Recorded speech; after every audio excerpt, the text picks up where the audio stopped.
Oke sayang, ini pasti nggak asing lagi ya. Ini adalah pembuluh darah. Nah, coba perhatikan ketika tangan anak Miss, nah ada yang seperti kalau orang umum biasanya menyebutnya urat.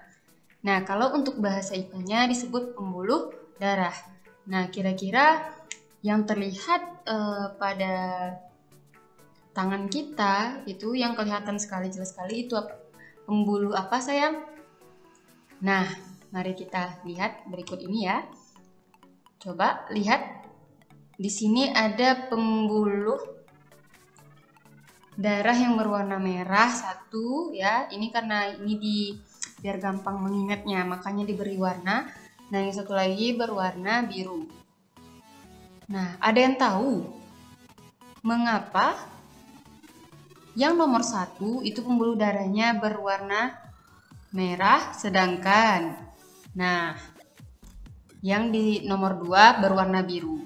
Nah, ini Miss Mita kasih clue berkaitan dengan apa yang dibawa atau dikandung oleh darah tersebut.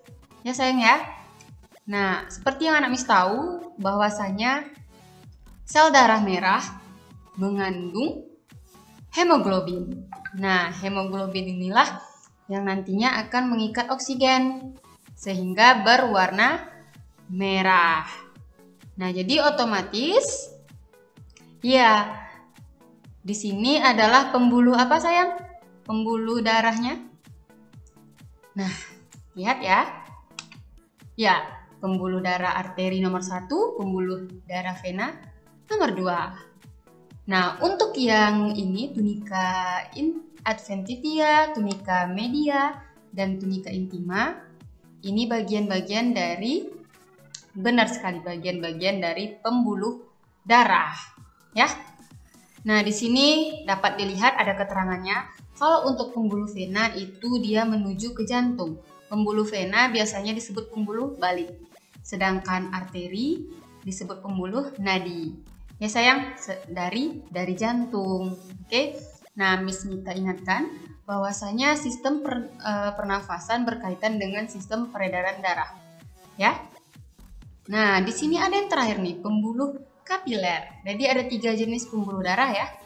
Nah, kalau anak Miss lihat bagian ini, sebenarnya apa sih Miss fungsi dari pembuluh kapiler?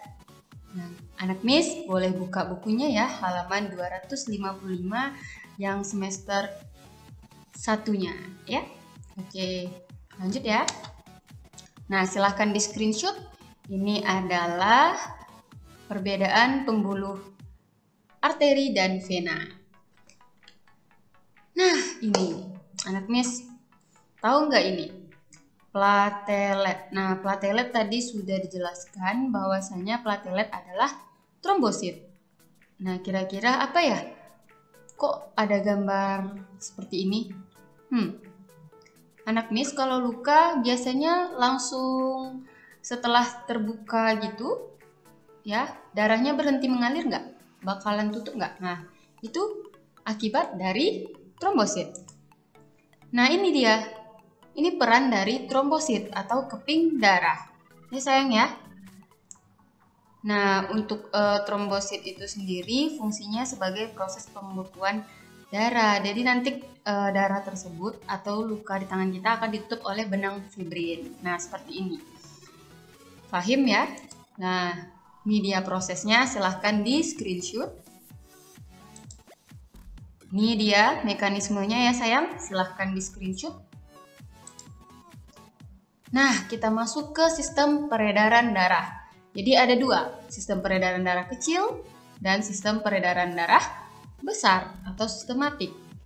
Coba perhatikan, apa yang membedakan dari kedua skema ini? Silahkan dijawab ya. Iya, benar sekali sayang. Di sini ada paru-paru dan di sini ada seluruh tubuh. Oke. Nah, jadi kalau untuk peredaran darah kecil, di sini mulai dari bilik jantung.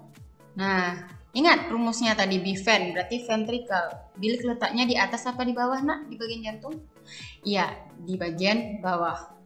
Nah, jadi dari bilik kanan ini ya, langsung ke paru-paru dan langsung menuju ke serambi kiri terakhir. Sedangkan peredaran darah besar dari bilik kiri, nah, jadi berhentinya di serambi kanan. Kenapa disebut peredaran darah besar? Ada yang tahu?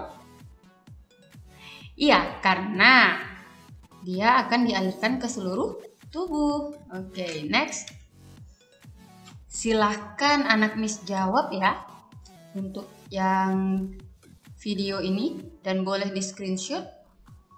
Nah, yang pertama itu dijelaskan urutannya saja sayang. Nah, perhatikan, lihat lagi screenshot yang sebelumnya. Apa kata kuncinya? Dari bilik kanan kah, dari bilik kiri kah, dari serambi kanan kah, atau dari serambi kiri?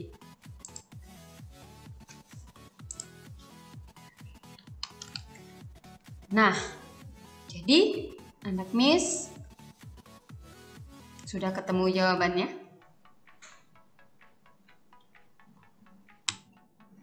Kita masuk lagi ke kelainan pada sistem peredaran darah. Nah, anak Miss pasti tahu nih, banyak kan kelainan pada sistem peredaran darah. Coba silahkan diisi apa saja yang anak Miss tahu mengenai contoh kelainan atau gangguan pada sistem peredaran darah. Nah, di sini ada anemia. Nah, anemia minum sangobion, bukan ya? Jadi kekurangan darah merah. Nih, kelihatan pucat. Oke, nah di sini ada jantung koroner. Nih, pembuluh darah yang normal dan pembuluh darah yang abnormal. Jadi ada plak. Jika suplai darah ke jantung, nah ini ada varises. Pasti nggak asing. Kalau mau masuk polisi tidak bisa kalau ada varises. Contohnya. Parah. Oke, ini selanjutnya ada hipertensi, darah tinggi, hyper ya. Nah, ini ada stroke, serangan jantung, dan lain-lain. Oke sayang. Nah, anak Miss silahkan setelah menonton video ini, kerjakan puzzle-nya dan klik linknya di Edmodo ya nak. Nah, kalau misalnya ada pertanyaan boleh, tapi kemungkinan Miss Mita akan slow respon. Insya Allah di atas jam setelah zuhur, ba'da zuhur, insya Allah Miss Mita respon. Kalau ada pertanyaan silahkan sebisanya Miss Mita jawab. Ya, Miss Mita balas secepatnya. Dan silahkan dilihat buku media penanya di buku semester 1 yang cetaknya ya nak ya. Kalau untuk media penanya di semester 2. Okay? Let's closing our activity today by reciting hamdalah together. Alhamdulillahirabbil alamin. Kafaratul majlis please. Subhanakallahumma wa bihamdika asyhadu an la ilaha illa anta astaghfiruka wa atubu ilaik.